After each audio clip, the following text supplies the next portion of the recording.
Un tema que me fascina y muchas veces cuesta como encontrar información de calidad al respecto, y tú como historiador seguro que me puedes ayudar, es la fama que tienen los judíos, al final la cábala viene del judaísmo, con los negocios. ¿De dónde viene un poco este mito o esta realidad de pensar que siempre van de la mano? Mira, en primer lugar tú tienes que pensar la historia judía, porque hay una situación, yo lo estudié esto durante 3 años, está en mi obra La matriz intelectual del judaísmo y la génesis de Europa.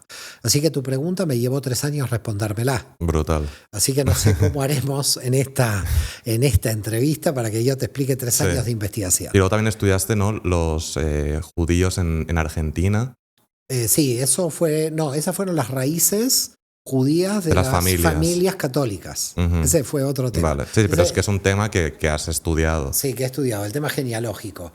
Pero fíjate lo que me preguntas. En el mundo judío hay dos factores. Hay que ver por cuál uno empieza. Porque los dos, de alguna forma, se relacionan. Un factor interior y un factor exterior. Podríamos empezar por cualquiera de los dos sin darle preeminencia a ninguno de los dos. El factor exterior es que durante muchísimos siglos, tú sabes, cómo se nos acusó por parte de la iglesia de matar a Jesús en la cruz, un absurdo total, porque Jesús también era judío, no me quiero meter ahí tampoco, Ujú. pero fuimos muy perseguidos a lo largo de la historia. En cierto modo, seguimos siendo perseguidos a lo largo de la historia. Cuando a ti te persigan, puede pasar que el señor feudal, en la Edad Media, o el rey, te podía confiscar todo. Te quedabas en cero, no tenías nada. Sí. Al confiscarte todo, durante gran parte de la historia, el mundo judío no compró tierras. Pues si te lo confiscaban, te quedaban con las tierras y te quedabas sin nada. Entonces, había que tener todo móvil. Fíjate la cantidad de violinistas judíos frente a los pianistas. Hay más violinistas porque con el violín sales volando si te están persiguiendo. Es Ujú. decir, es algo móvil. Vale. Tienes que tener liquidez de dinero en vez de tierras, porque es algo móvil. Te puedes llevar el dinero, pero no la tierra. Entonces, las características de la persecución fueron creando un tipo de personalidad que se tenía que ocupar de negocios, por ejemplo, financieros, en vez de la tierra, porque te prohibían la tierra, porque te podían confiscar la tierra. De hecho, fíjate que al final del Imperio Romano de Occidente, la Iglesia decretó que los judíos no tuviéramos tierras para no tener esclavos que se hagan judíos, porque en la Edad Antigua los esclavos se hacían de la religión del amo que tenía la tierra. Si un judío tenía mucha tierra, muchos esclavos se hacían judíos y esto iba contra la Iglesia. Por lo Vale. tanto, la primera que prohibió a los judíos tener tierra fue la Iglesia en el siglo IV. A partir de ahí se fue prohibiendo a lo largo de la historia y también los propios judíos veían como peligroso tener tierras, porque al final el tener en inmueble, como ya te dije, Se lo podían quitar en te cualquier lo momento. podían quitar. ¿Qué es lo que no te quitan? Lo que no te quitan es lo que tenés en tu cabeza, el estudio. Lo que no te quitan, te pueden quemar los libros, pero lo que pudiste leer de un libro tampoco te lo quitan. Entonces, ¿qué sucedió en el mundo judío? Sucedió que muchísimos judíos comenzaron en la historia a ser muy alfabetos, a alfabetizarse en épocas muy tempranas de la historia. Y al ser alfabetos, los señores feudales o los reyes pedían los servicios de gente alfabetizada para la administración pública. ¿Cómo se recauda los impuestos si no tenés gente que supiera sumar, supiera escribir? Entonces, como puedes ver, el mundo judío, por fuerza de la historia, por fuerza de los acontecimientos de la historia, no le quedó otra alternativa que estar relacionado con el mundo de los negocios y sobre todo con lo mueble, no con el inmueble, sino con lo mobiliario, ¿no? Sí. Esto sería lo que podríamos llamar un factor en el interior, ¿ok? En el exterior, perdón. Sí. En Las el cosas que han exterior. pasado que Las los cosas han que han llevado a pasado eso. históricamente que nos han obligado a tener que tomar esas medidas. Ahora, ¿qué pasa en el interior? Fíjate, ¿no? En el interior, la cábala, tú mismo dices, es una mística judía. La mística judía dice que en Keter puedes crecer indefinidamente. Todo niño en una familia judía tiene la idea de que puede crecer indefinidamente y además de que todo lo puede debatir porque en las casas de una familia judía todo se debate, porque hay libre pensamiento. Entonces, imagínate un niño de 3 o 4 años debatiéndolo todo y que además respire la posibilidad de que él puede crecer infinitamente.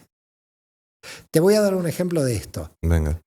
Existió un gran líder religioso en el mundo judío que fue el Rebbe de Lubavitch. El Rebbe de Lubavitch murió en el año 1994, fue uno de los grandes rabinos de New York y hoy su tumba es visitada como una especie de santo sepulcro en el mundo de este movimiento, ¿no? Uh-huh. Yo he estado orando en la tumba del Rebbe en Nueva York. El Rebbe, una vez se le presentaron 2 hermanos y los hermanos le dijeron al Rebbe quiere decir un gran rabino, un gran maestro, ¿ok?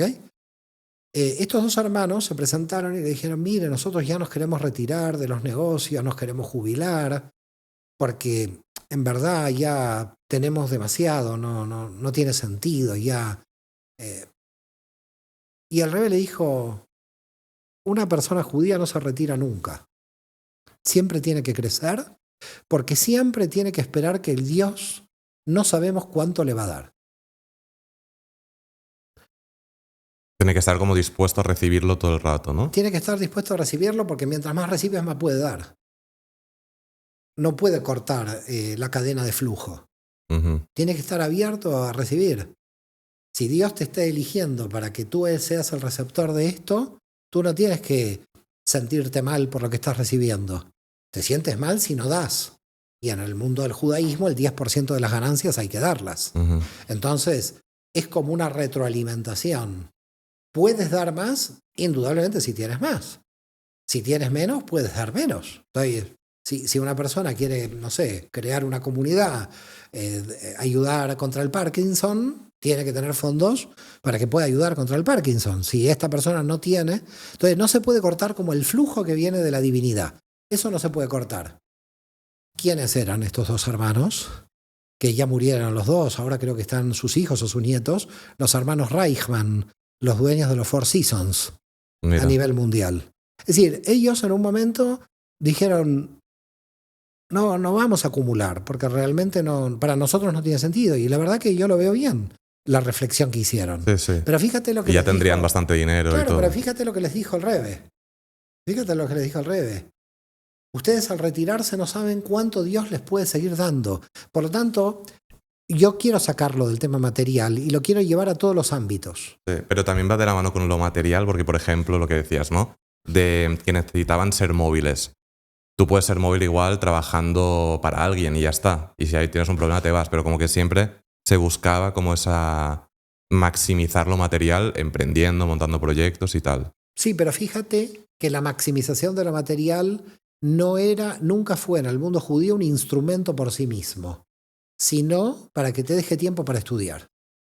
Es decir, la materia en el mundo judío no está al servicio de la propia materia. Uh-huh. Eso puede pasar en otras culturas, no lo sé porque no conozco. Pero en el mundo judío la materia está al servicio de que alguien esté estudiando. A tal nivel que en la teología hebrea se dice, si alguien tiene dinero y financia a un estudioso de la Torá, el mérito del estudio, de todo lo que estudia el otro, 50% es del quien lo financia. ¿Por qué motivo? Porque el objetivo de la economía, el objetivo de la materia es que exista gente estudiando. El objetivo último es el crecimiento espiritual, no es el crecimiento material. Uh-huh. Así que ahí hay que tener cuidado, porque mucha gente se queda en la materia. ¿Ok? No. La materia al servicio de qué? En la espiritualidad hebrea es un instrumento al servicio. No es que voy a tener más para tener más. No. Voy a tener porque me va a permitir estar 4 o 5 horas tranquilo con un libro estudiando. La materia es un instrumento, porque si es un fin en sí mismo es idolatría. Así que hay que tener cuidado. Claro. Hay que tener que no cuidado. Se convierta en tu Dios el dinero, ¿no? Cuidado. Ok, porque cuando bajó Moisés, vio el becerro de oro y lo rompió. Uh-huh. Entonces, el dinero es en función de, si lo tengo en función de nada o lo tengo en función de aparentar, está mal invertido, eso no se puede. Entonces, lo que tú tienes que pensar es que cuando una persona en el mundo de la cultura judía está trabajando, no está trabajando por el dinero. Está trabajando para que esa materia llegue a ayudar a su hijo a estudiar en una universidad prestigiosa o para que su hijo quizás estudie toda la vida. El objetivo no es la materia. En la espiritualidad hebrea el objetivo es que la materia sea un instrumento para la cura del cáncer, para financiar. Es decir, si alguien se queda en la materia, lo está haciendo mal.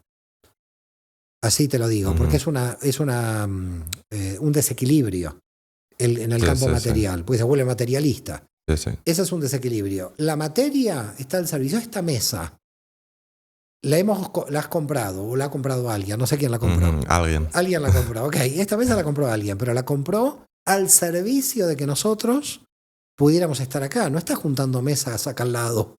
Porque si tiene 50 mesas acá al lado, es todo muy sospechoso lo que está haciendo. No. Esta mesa se compró para una función.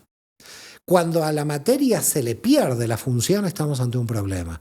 Por ese motivo, lo que hay que entender en la cultura judía es que el fondo de todo es tener tiempo para mi crecimiento interior. Ese es el objetivo. Es decir, no es porque acumulo. Es porque esto me permite ganar tiempo. Comprar tiempo. Comprar tiempo. El dinero te compra tiempo. Entonces, si yo puedo tener 4 horas para estudiar tranquilo y lo logré, porque no tengo que estar pensando que mañana tengo que salir nervioso a trabajar porque logré con el dinero que tengo poder estudiar, entonces he logrado el objetivo. El objetivo es el crecimiento interior. Por lo tanto, la materia es instrumento. Siempre hay que tener en cuenta esto. ¿Cuáles dirías que son los aprendizajes o conceptos sobre el dinero que tienen los judíos que podemos aplicar en nuestro día a día y que nos ayudarían a comprar ese tiempo?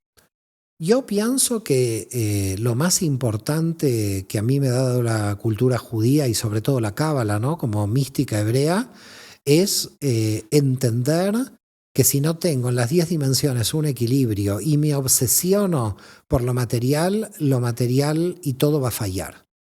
Es decir, si estamos solamente en todo momento en el mundo material, nos va a fallar. Y yo creo que quien termina teniendo éxito material es quien primero tiene un éxito anterior, y es conocer el sentido de su vida.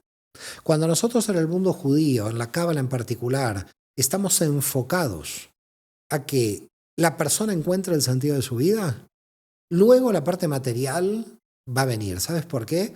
Porque todo este trabajo que va a hacer la persona está focalizada para su autorrealización. Si hay un empresario que está disfrutando de ser empresario es porque encontró el sentido de su vida. Y por lo tanto, le va a terminar yendo bien en la materia porque lo primero que encontró es el sentido de su vida a nivel interior. Si tú pones a una persona a trabajar obligada en un ámbito solamente por la materia, no se puede sostener. La materia en sí misma no se puede sostener si no tienes a alguien apasionado que está cumpliendo el sentido de su vida.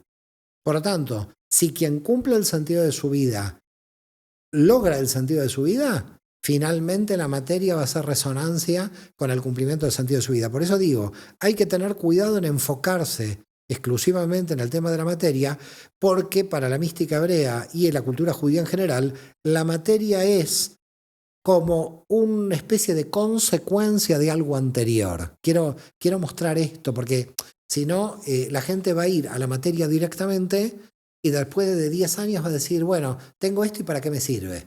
En el mundo judío no es tengo esto para qué me sirve. Sé cuál es el sentido de mi vida y voy a tener esto ya sabiendo para qué me va a servir.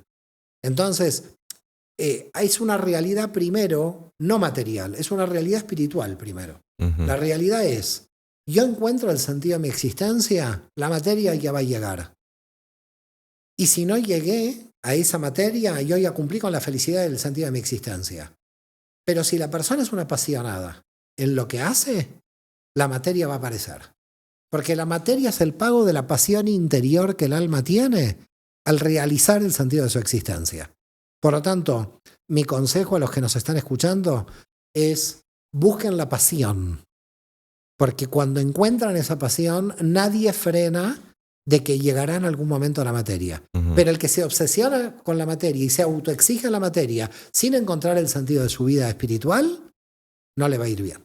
El vídeo que acabas de ver es un fragmento de un podcast completo. Si quieres ver el podcast completo, puedes hacerlo haciendo clic en el enlace que aparece en la descripción o bien haciendo clic en el elemento que aparece al lado mío. Si te ha parecido interesante este fragmento, no dudes en dejar un like ni en suscribirte al canal. Soy Adrián Sáenz y nos vemos en la próxima.